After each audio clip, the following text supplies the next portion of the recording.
On Wednesday evening, journalists gathered on Maidan Square to rejoice that Arkady Babchenko was still alive. Among them, another Russian dissident reporter, Pavel Kanygin, who thought he'd come to Kiev to grieve.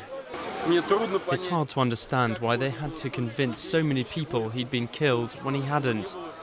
I hope it was worth it. But was it? At work on Thursday, journalists were hooked to social media, discussing that question as they digested what had happened. It turns out that Ukraine has produced the biggest piece of fake news in recent history, even as we're constantly criticizing Russia for producing fake news. There was consternation when Babchenko appeared giving an interview from inside the security services building. It's a question of ethics, a question of professionalism. Who is Babchenko today? Is he a journalist or has he endorsed some new role?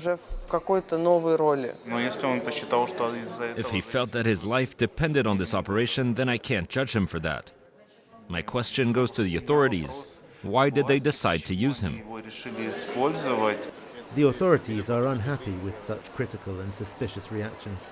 It's not fake news because this information was made and this situation was made to save person's life, not to fool anybody, not to manipulate anybody. A journalist cooperating with security services in order to fool the world severely undermines trust in the media and in public authorities. Many Ukrainians feel that if this is what it took in order to foil and prove a Russian plot, then it will have been worth it. Many other Ukrainians are not so sure, though, and we haven't yet seen that proof.